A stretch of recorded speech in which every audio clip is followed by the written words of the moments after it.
Hi, everybody. We're going to go ahead and get started. Wait for JoJo to turn on his camera. But I just want to say I appreciate all of you being here today, taking the time out of your day to come to this meeting, this little webinar we have going on, and kind of just talk about all things IFC and recruitment. But yeah, I'll just go ahead and get started for us.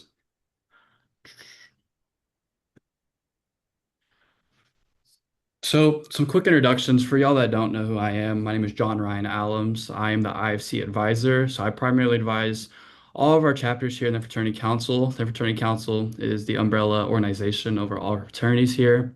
Um, and so, yeah, and then Brody Davis, he's our IFC president. He wasn't able to attend this today, but yeah, I'm gonna pass it off to JoJo to introduce himself. So my name is Jojo David. I'm the Vice President of Recruitment for IFC. My second year in IFC exec, but first time in this role, and it has been an amazing summer. Really have met a lot of the potential new members so far, and really excited to get to know you guys. Yeah, so just kind of highlight our community. Here at OU, we have a lot of people that are involved in Greek life. Just not even just IFC alone. But when we're talking Greek life numbers, 30% of campus is Greek. So I always recommend it in so many different ways. But when it comes to IFC, we have about 2,400 plus members and 18 chapters. So we have the most chapters on campus. So there's so many different ways you can get your son. There's so many opportunities that he has, different chapters, different people to meet, whatever it may be. So it's a really cool opportunity here at OU. And OU's IFC was founded in 1905, as the slideshow says. So it's been around for a while. Yeah, and every single chapter here on campus always has like their pillar values. So these are kind of IFC's community values. So in regard, first off, for leadership, there's so many ways to get involved on campus, and I think that the IFC chapters do such a good job of kind of encouraging, especially new members, to get involved on campus in so many different ways. I feel like myself, I can kind of preach to the choir here. Like I would not be where I'm at right now, and everything that I've gained from Greek life if it weren't for them kind of pushing me to get involved on campus in so many different ways. So leadership is a pillar that is really important in so many different ways, and it's always prioritized in every single chapter. Service, every single chapter has philanthropy.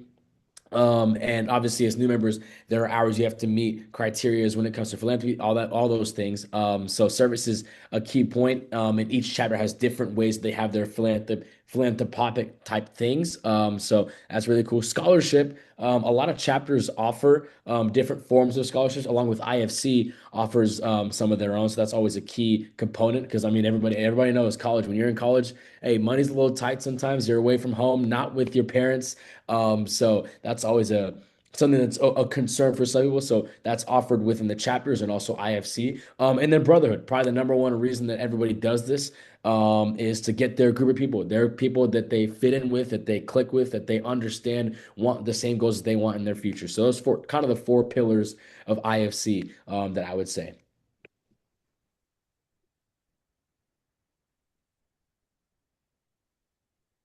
And yeah, and then whenever we talk about membership, commitment wise, you can expect I'd say your son to expect about 1 to 2 hours a week when it comes to all fraternity activities.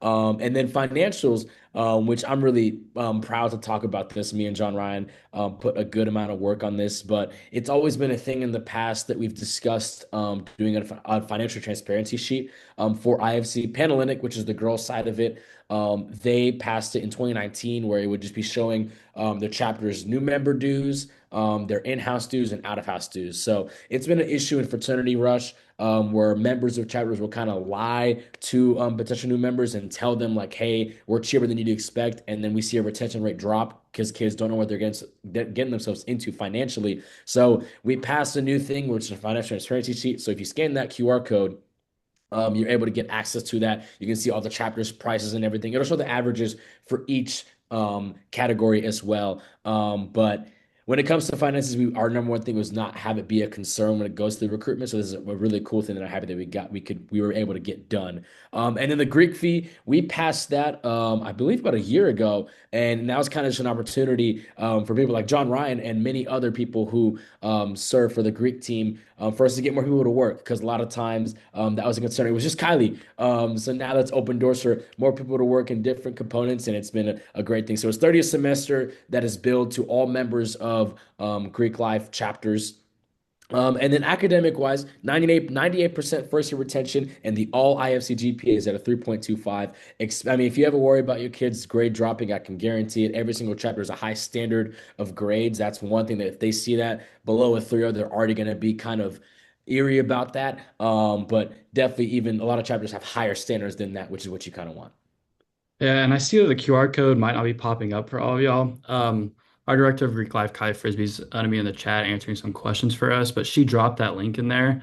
So that's just going to be a link that shows your new member year, living in house, and then just being a member, a general member in the fraternity as well. So sorry about that mishap right there, but shout out Kylie for putting that in the chat.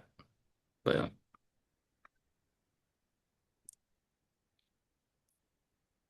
Yeah, and then kind of the overall question, what is recruitment? Why do we have this process? What does it mean? This, that, and the third. And I mean, just in the simple way to put it, it's the process by which IFC organizations bring in new members, and IFC chapters will be hosting informal events and formal events while each semester. And recruitment has been starting. I mean, it's opened up after, I believe, a month after Greek preview. And from that point on, it's been open. Events have been happening and going on. But the main gist of it is all that first week, whenever all the freshmen move into the dorms, and that's just a week full of events from chapters.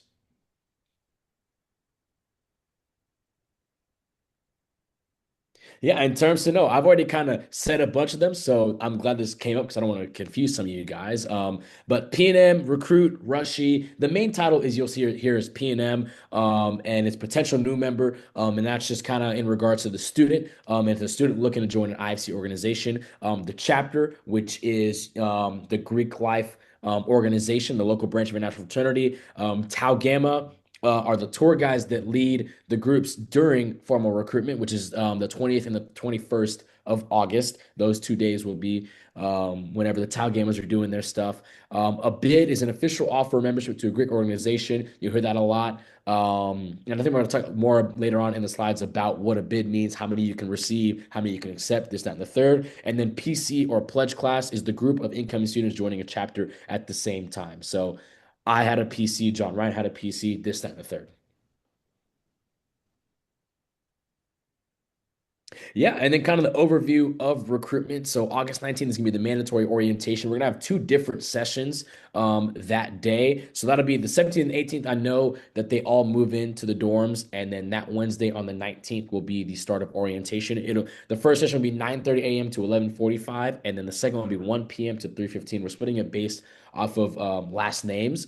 And then it'll be in the Catholic Music Center. It's a bit farther from the dorms, I would say. When I was a freshman and I went, we took a bike there just because it was so far. But I mean, if you just plan accordingly, you should get there in no time. So I just tell that to your sons. And then August 20th, like I said earlier, is the start. Round one, day one, whenever students will visit 9 chapters between North and South Greek from 5 to 8:10 p.m. And then round one, day two, will be the exact same thing, but it's 9 different houses, equating to 18 chapters in total.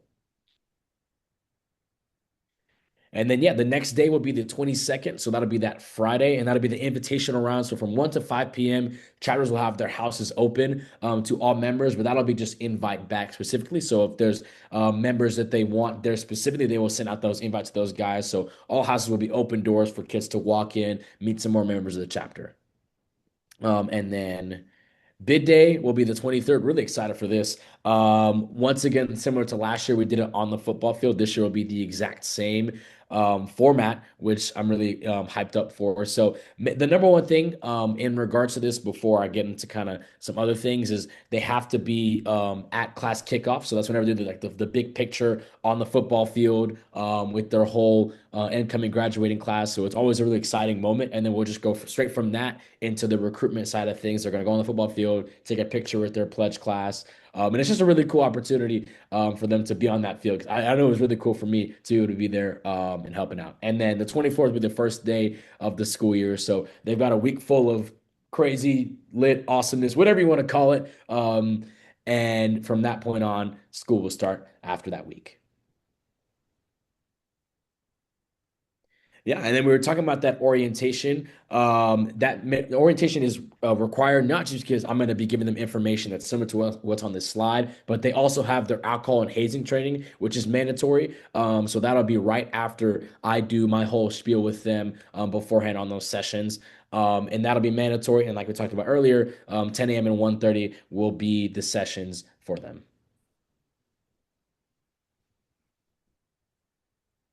Yeah, and then to kind of go back into the highlights of bids will be sent out to students at 12 p.m. and they'll have until 5 p.m. to sign. So it'll go through this app, and they'll be able to choose from all the bids that they have. And then from that point on, once they pick it, they have that little gap to do so. Then they're committed to that chapter. And students will sign a membership bid. Students signing a membership bid will attend the class kickoff event in the Gaylord Family Memorial Stadium, and then PC pictures and bid signing will happen on the field right after class kickoff. So it's kind of like a two-in-one fun. Get the picture with your incoming graduating class, and then you get the picture with your pledge class for your fraternity.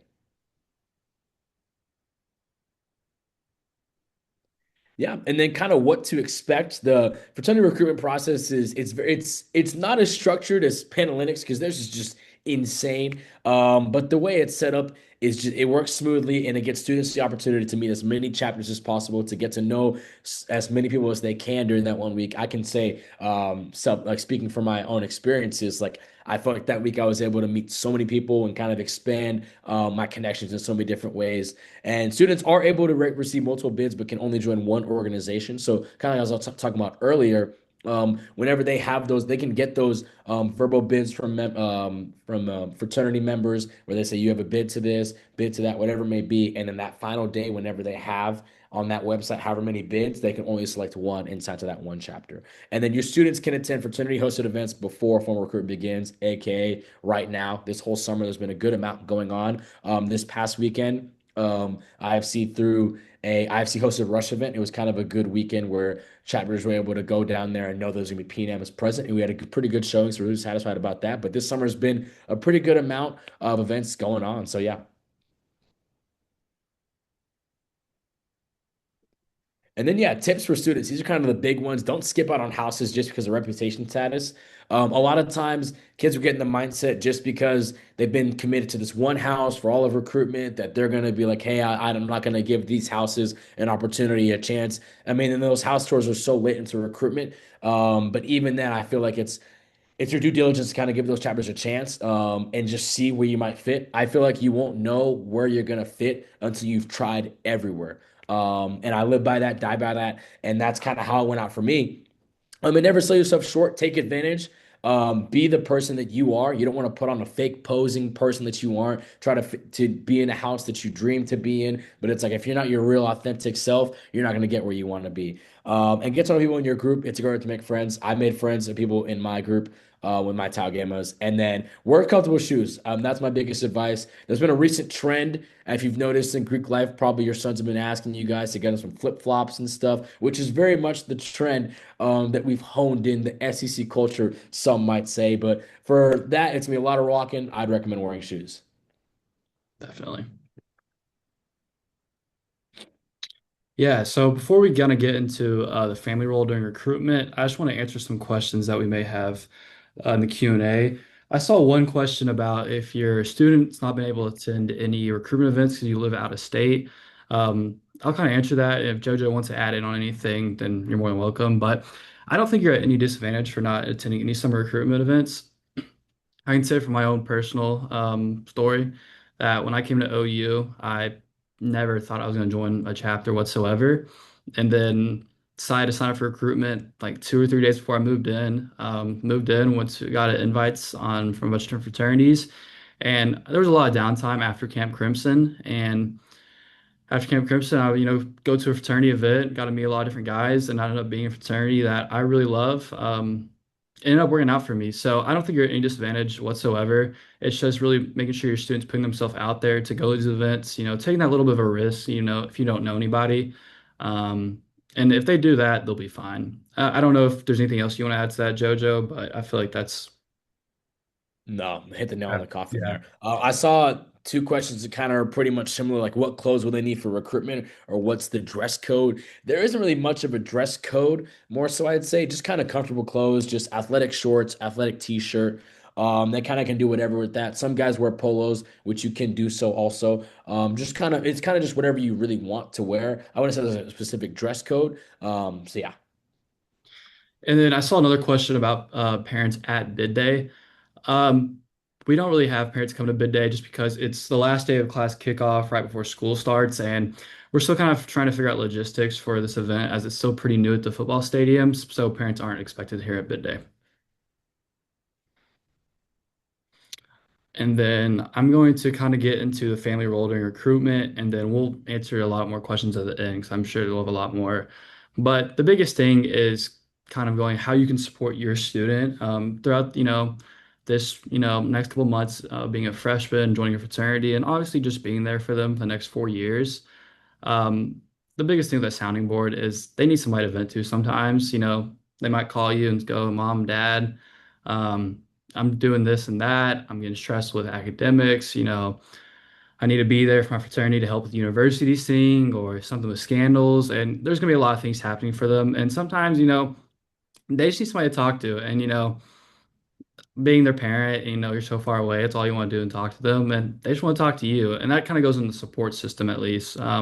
Just being there for your kid. I would call my mom all the time when I was a freshman, just like being so far away from home for me was definitely a difficult part. And then, just knowing I had somebody in my corner at all times. And the biggest thing is, celebrating them when they have a big accomplishment, like when they have bid day, join a fraternity, they're gonna be so pumped and ecstatic.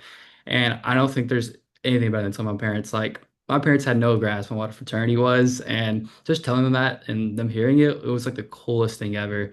Because they were proud of me, even though they might have not had a concept of what it was at the time, they were super proud of me. Um, and it's really cool to hear that when you're 18 and you're freshly starting a new part of your life. And then partners are friends. So this kind of goes into like we want to help you doing this as this process happens. I think a big part of my role is to be that bridge between the university and you as a parent or guardian. And so I just want to offer that for you. I know a lot of you already emailed me or reached out to me, and I want to continue that relationship. So that's a couple things that I just want to put out there before we start getting into this.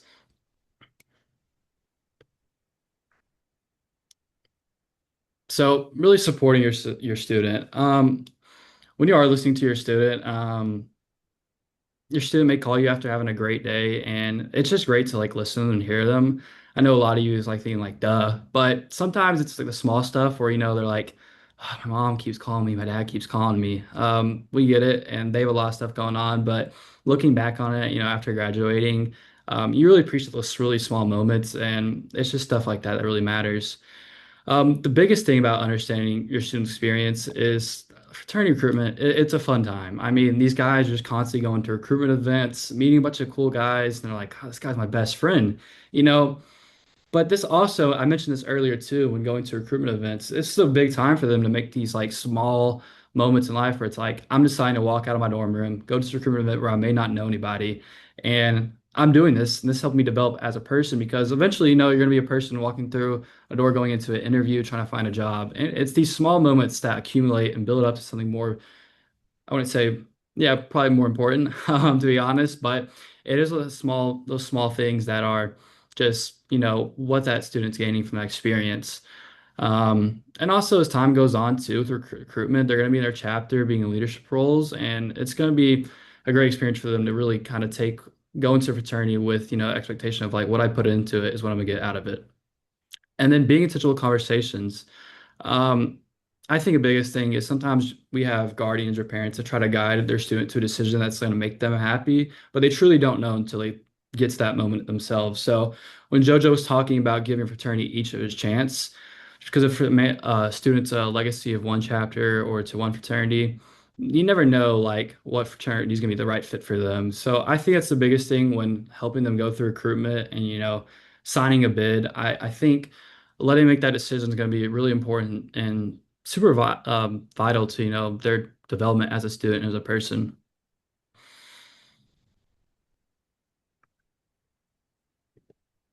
So kind of getting to student safety and care. While we want recruitment to be enjoyable, student safety is always going to be our highest priority. And I know as parents, that's definitely your highest priority as well. Recruitment does, when recruitment ends, we're not just like done and like, oh, they're good now. Like, we're going to continue that process for their first semester. Being a member living in a fraternity house, each part of their chapter of their life being a fraternity or sorority, like, we're there for them the entire way through. So, kind of going to hazing prevention. I know this is a big question that you might be asking yourself with your son joining a fraternity. It's definitely a concern. And as much as I want to say that your son's going to be safe at all times, I can't guarantee that because I'm not constantly there at every fraternity, at every chapter event. But we are putting precautions in place to make sure stuff like that doesn't happen. So OU is an anti-hazing institution. We don't condone that, as Oklahoma's state law prohibits any kind of hazing activity. Also, hazing is against the student code of conduct. So if a fraternity is found guilty of hazing, there will be sanctions, repercussions, things of that nature, depending on severity. We do a lot of things on our end as FSPS, student conduct, Office of Advocacy and Education, about training and education. I did see a question earlier about what is, alcohol training and hazing education. That's kind of a thing for them to understand, like, okay, like, is this enough for me to report it? And the answer usually then is probably yes. If they ever feel uncomfortable, there needs to be a conversation with you as a guardian, then with the chapter itself, chapter leadership saying like, hey, I don't feel comfortable doing this and I don't want to do it. And most of the time that conversation is going to look like a place of understanding for that person in the chapter itself. Like if they get dropped for not saying they feel uncomfortable not wanting to do something, that's not the place for them in the first place, right? So I think it's a conversation to have with your student, like, hey, if you're ever uncomfortable in your new member experience, like you don't need to be there. Like that's not a place that you're gonna feel comfortable to grow as a student, to grow as a person. And at the end of the day, it's not helping your student develop, and they need to understand that. And it really starts with them, wanting to speak up and make that decision, like, I don't want to do this. And I think that's the biggest thing I can give you to give to your student. Our biggest thing that we do with Chapter Prevention Network is we do trainings for our new educators. Having conversations with our presidents, our new educators, they have to submit a plan to us before the start of each recruitment cycle. So going on right now, or if they decide to recruit in the spring, they have to submit a plan starting on induction, which is we would say day one, to the day they get initiated, which we can say is like the end of, I guess, Sunday of week 6 of their new member process. Um, we look at that schedule. We're like, hey man, this looks like high risk. You're going past 12 a.m. That's if you need a new member event that goes past 12 a.m. is considered hazing. So we go over that plan with them, just kind of talking about like what does that look like from hour to hour. Do you have any concerns with members being, rogue agents? And if so, we usually guide them and be like, okay, I think this might be a better idea. This time, this location might be a better idea. So that's what we do on our end. And then support from HQ groups. Each fraternity has a national and international headquarters where they get support from usually, I'm completely blanking on their names, but they get support from people that work for headquarters and they basically say, hey, like, how are you feeling with the chapter? Culture, is it good in the chapter? How are your new members doing? And then also, I want to mention too, I don't know if I have this in later, but alumni are a big support too when it comes to our students.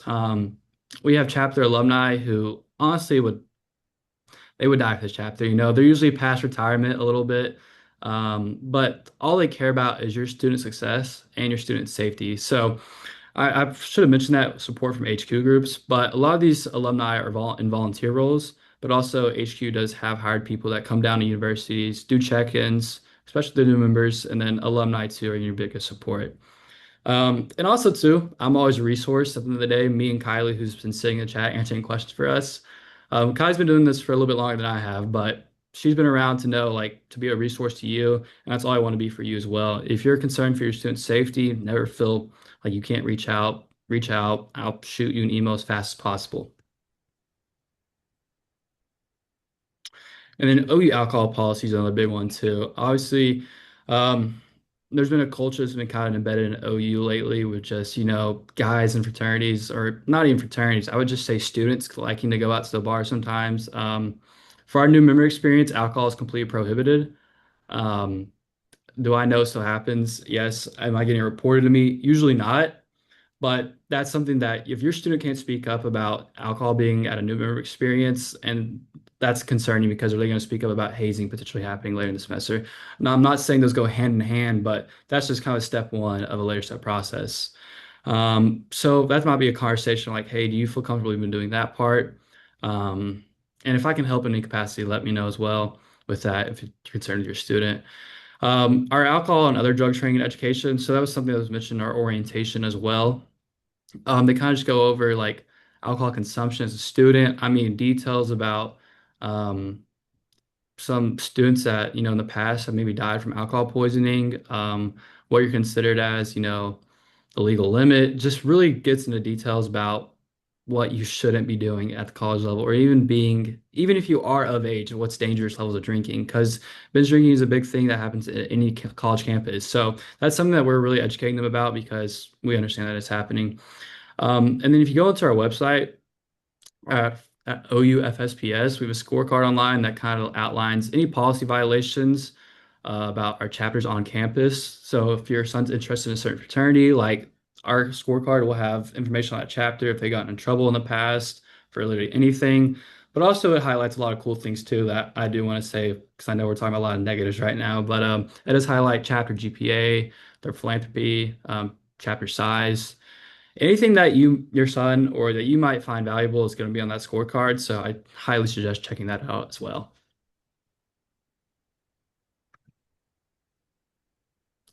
And then reporting partnerships. So this is a big thing. We understand that sometimes students aren't going to feel comfortable speaking up. Um, so we often receive a lot of reports from student parents and families because they do a check-in with their son and they can tell something's up and they just don't know where to start at.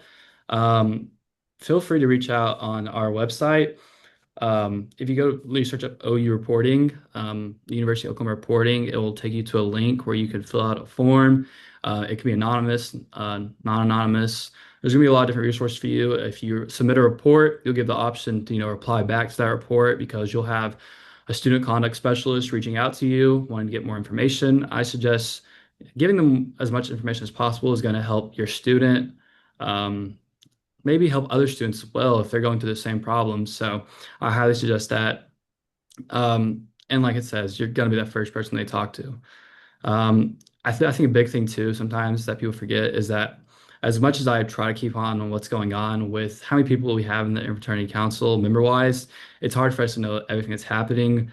But we want to hold everybody accountable, and this reporting is going to help us keep people accountable. Um, Also, too, reporting doesn't automatically mean a student is trying to get someone in trouble. I think a big thing for that is also could just be trying to help somebody. I mean, if you're concerned for, your son's friend, like that's what that can look like as well, too.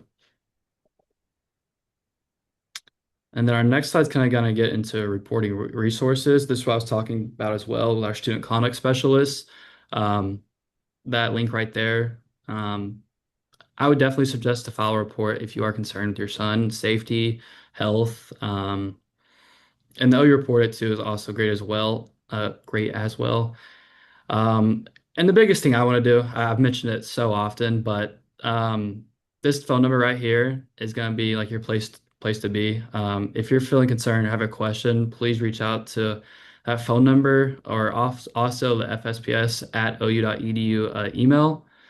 Um, but yeah, I think that's what I have for when it comes to reporting and safety. I know we have a lot of questions happening in the chat. But yeah, and also our email to ifc.ou at ou.edu. We have that as well. That's our IFC phone number. This is we're gonna be doing all our recruitment stuff out of for IFC for the next month. It's gonna be so fun. Me and JoJo are having a great time down there. And then this all information about, ifc.ou.edu. So we're gonna have any information about the chapter scorecard, like mentioned earlier, our financial transparency, which is gonna outline all the costs, and then our greek.ou.edu. It's gonna have a lot more information about just Greek life overall as well. So I don't know. I want to make sure that we give time for questions, but I'm looking over in the Q&A box, and it looks like Kylie has been typing away. So shout out to her. Um, oh, and shout out to you, JoJo. I didn't even see you doing it too, man. Um, So yeah, I'm gonna give time for any questions. So we have a question: how many students typically get bids per chapter? I would say it depends. A lot of our students that kind of go through recruitment throughout the summer, they kind of stay locked in with one chapter throughout the entire summer, but might end up getting one or two bids if they kind of like float their options around. My biggest advice for you to get to your student is to explore, like explore different fraternities. A lot of different chapters will kind of like try to lock you down and be like, hey man, you got to commit right now, which is the farthest thing from the truth. I know we mentioned this earlier talking about bids, but nothing is binding until bid day. That's Sunday at this football stadium. Like once they go online on a Sunday and accept that bid on campus director, which is what they signed up through, that's when it's official. No piece of paper that they signed at the chapter house is official until that bid day. Mhm. Yeah, I just saw a question. How long is a new member process? And Also, that's I guess it's all different per each chapter. But I would say on average about 6 to 8 weeks is probably the average for all chapters overall. we do have some chapters that go all the way until the first week of the second semester. I would say it gets a lot more like just because of they have a really long tradition of initiating the first week of the second semester. But usually most chapters go anywhere from 4 weeks to, 8 weeks.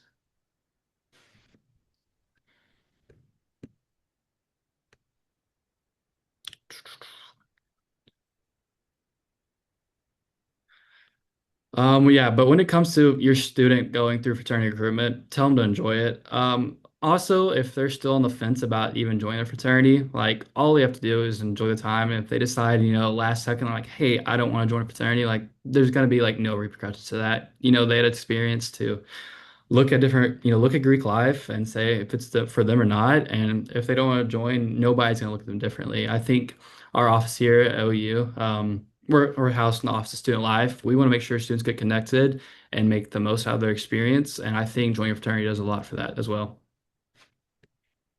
Yeah, I just saw a really good question. Do students need to submit an application to join the process? So, yes, if your kid is not signed up yet, like please get them signed up. That's my side of work on things. But yeah, if you just go on OU IFC and just go how to join to sign up, it'll be all on that. And it's just pretty basic information, just name, GPA, hometown, all that stuff. Just kind of filling that out, just so I can get that information. Then I'll process that information over to all the chapters, and that's kind of what they use to dictate if they want to invite the kid to events or not. That's kind of how they see these kids. So yes, if they are not signed up yet, please get them signed up as soon as possible. Um, I will say usually too, when costs do come into conversation for your student, most of the time I would say, I guess I haven't done this in a while, I haven't signed a contract, but usually around their induction time, they'll be handed a contract that says, hey, like this is how much it's going to cost to join the fraternity. A lot of that time that conversation is not had during the recruitment process. But thankfully for the financial transparency, you can find that resource online now. But once they have their induction, they'll usually be told like, "Hey, this is how much it's going to cost." Like, fill this out with your parents. There will be different options for payment plans as well if that's something you're considering. Um, but that's usually when it happens around that induction time.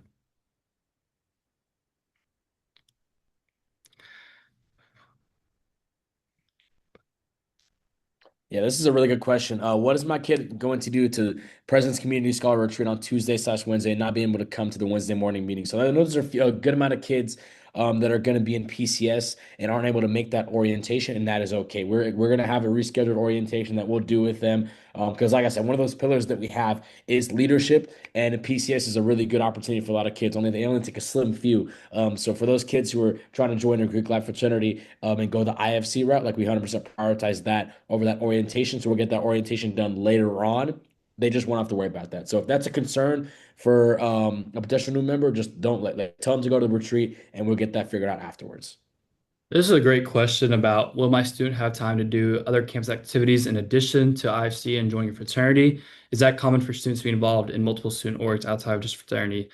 This is a great question, actually, because this is like the biggest thing I preach to students all the time about being a fraternity.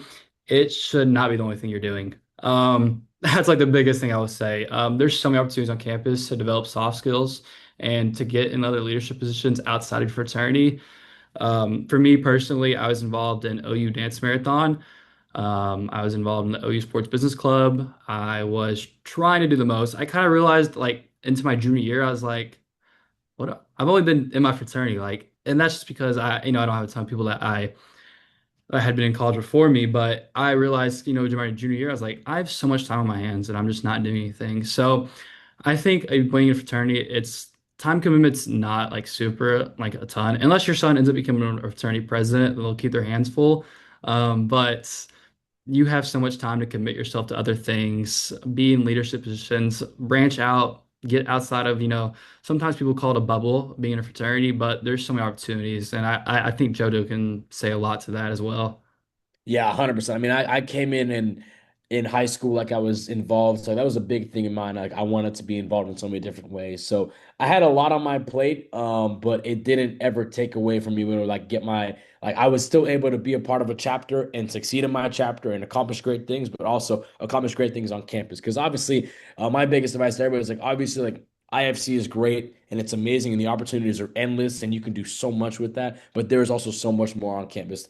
IFC is a small percentage of campus. There's so many other people that you can connect with, reach out with, build friendships with, and that has been like my key thing in my college experience so far. So, um, when it comes to that, like, there's nothing that hinders one or the other in being able to be involved and succeed in both of those. But this is also a really good question. My son has been contacted by a handful of fraternities to meet how we find out about the other frats, new members, events. One thing that I always recommend to PNM is a lot of times like if you're like wanting to be invited to more stuff and you're not getting those invites, like don't shy away from reaching out to those chapters. If you're interested in a chapter, like reach out. Like they don't find it weird or like I've had like our rush chair for my fraternity has been reached out by kids and like it's just an eagerness like if you see yourself somewhere and you want to take an opportunity like you can reach out. I mean it's also just a good learning tool for your future just to be able to go out there and find a way to make a connection early on. So it's definitely not frowned upon whatsoever. It's in fact encouraged, I would say.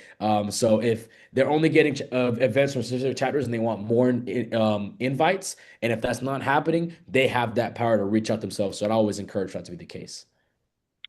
For the question about during the chapter visits, are there things my students can do to stand out?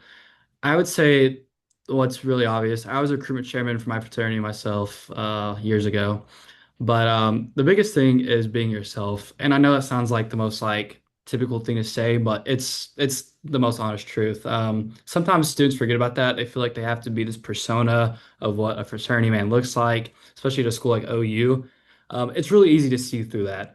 When you're trying to be somebody that you're not, it comes off as, like, hey man, like it's cool, like you don't need to be somebody that you're not. And it kind of comes off as odd at times. So if he can walk into a chapter house, be who he is, like guys are gonna find that cool because people love a confident person.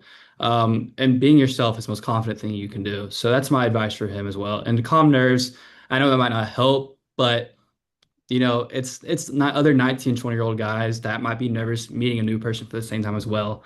So if they can just have somebody to have a conversation with and they don't have to be stressed out about it, they're just as nervous as him. Um, Tell him that, just having a conversation is like the best thing that he can do and just being himself. Yeah, this is a really good question. Do they need specific outfits during their new process? I've heard a navy sport coat and a tan jeans or whatever it may be. So yes, not only just for the fact of needing that during that process, I would just say in general, having a suit, especially a navy suit, that seems to be the go-to for most people, is just a good thing to have because you're gonna need it in your future anyway. But during that process, like a suit is needed, I think almost all around for all places. So. Yeah, those presentations are gonna be big for any kind of class that you take. Your son's gonna have to present in a class eventually.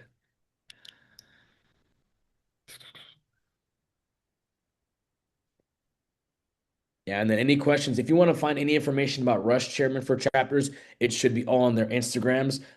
They all like do their posts on who their Rush Chairman are, who their exec members are, and they'll put their phone numbers in the bios, whatever it may be. So that's an easy way to reach out. And yeah, so that's how they most of the time like find the information for those guys.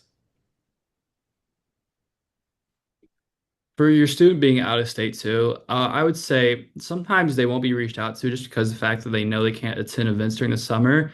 But as soon as they move in, like their phone's gonna flood with, "Hey man, or we're grilling out in the backyard, love to see you there, or we're having a basketball tournament in the backyard, love to see you there. All they have to do is keep that relationship up. They'll get a chance to meet a lot of different guys, and some of the guys will be like, "Hey man, what's your phone number? We'd love to stay in touch." Just keeping those relationships up is going to be super important. Um, Replying to text, I mean, you won't see a lot of phone calls, but replying to text, being active, being present at these recruitment events is going to be like the biggest thing for him. Yeah, and a And lot of times with out of state guys, a lot of chapters have out of state rush chairs that will reach out, and if they're close within the area, they'll go get dinner with them, go play golf, whatever it may be. Kind of find a way to build that connection early on, or if not, they'll just build a relationship via text, and just kind of get a conversation going with that person. This is also a really good question. I have friends that have not registered for IFC recruitment yet. Is it better for them to register early or right before school starts so chapters get contact information to contact people? I would say register now. The sooner you register and we get you processed, your name is in the system, and that's whenever chapters will go on there. And every time we update that list, they'll see new names and they'll reach out to those names based on if they like what they see whenever it comes to GPA, whatever it may be. So it's always recommended to sign up earlier because the earlier you do, chapters get access to your information sooner rather than later. for the question about what app do they sign up to access bids, etc. We'll go over that during orientation. I'm trying to remember if they're changing the app. The software that we use has changed the app before. Um, so I need to reach out about that. But on Sunday, when we said they'll get their bids at noon, they'll get an email that says like I've received a bid from these four fraternities, and then they'll know which one they want to choose from. But I just need to clarify on that. That's a great question. I think Kylie's answering it. Yeah, she might have just answered it in the chat. Um, if I lost it. Yeah.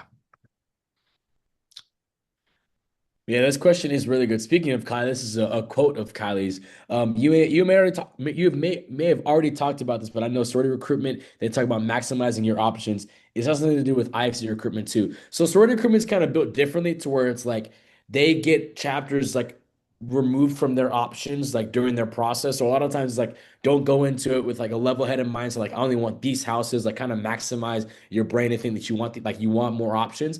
But when it comes to IFC recruitment, it's a lot more different because like we have a lot like whenever it comes to the IFC guys going through like recruitment, you kind of have more of a be able to go where you want to go type deal.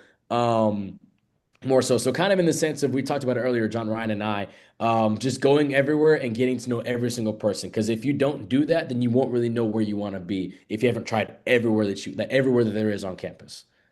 IFC recruitment is definitely like choose your own adventure at times. Is a resume necessary for registration? I definitely wouldn't say so. On Campus Director, they have all the bubbles about what, leadership activities were you doing in high school? What was your high school GPA? Where you're coming from. I don't think your resume is completely necessary. I don't know if chapters actually open up the resume as well. Might have changed since my time, but just filling out the bubbles or the information box that Campus Director gives you is already a good indicator of, what your student was involved in high school. Yeah. And then Instagram is the best way to be in touch with chapters. That is a question that probably pretty good question. I would say in the sense of getting the rush chairman's information, yes, but I wouldn't say it's like a mandatory prioritized way to do it. But it is highly recommended, I would say, because you can find the chapter's Instagram, you can find their philanthropy events, what type of content they're posting, whether it be social events, whatever it is. Kind of that's a way to kind of get a preview of what to expect from these chapters. Some people might view it that way. So Instagram isn't completely mandatory, but it's a solid way to get in touch and also see these chapter members. This, that, and the third, and kind of get that information of the rush chairmans in the easiest way possible. I have to say, everybody, these questions have been great. It's definitely going to help me add some more stuff to the slides for next year. So I really appreciate all of y'all and the questions we've had. We can give it like another couple seconds. If we don't have any more questions, I think we might get close to wrapping it up. Yeah, Yes. so you got it, Jojo. No, you got it. Yeah, okay, yeah, yes, there is a way to edit it. I've gotten a few emails asking this if they could ask me to change it. I was like, hey, I don't have to change it. You can go back yourself and do it. It's not that hard. So they can just go back on there and edit it. And it's as simple as that. I mean, they just go back on campus director, sign in with their OU email, whatever they signed up with, which should have been their OU email. And they get on there and just edit whatever they want to do, make those changes. When it comes to GPA, one really important thing, a lot of times, the GPAs are inaccurate. So like we also check those GPAs. So when it comes to things like that, like if you're worried about them not putting the GPA right and they mess it up, like we make those edits. So a lot of times the GPAs will be inaccurate on like on a different grading scale based off of different, states, how they do their grading stuff. So a lot of times John Ryan has access to that information, so we'll make those edits. So if that's a concern of one of those things, because that's one thing that we do edit a lot, the GPAs, we get that fixed on our end. So Yeah, usually on the GPAs we just fix it because we put on a 4-point scale. It's how OU does it. So I wouldn't be too concerned. If your student usually has, like a really high GPA, it's converted pretty accurately to what it is at OU. Um, Another big thing too is like also we're happy to change it too. If they can't log in, they want to make a slight adjustment, I'd be more than happy to change it as well. I should have led with that. I came off a little harsh. It's okay.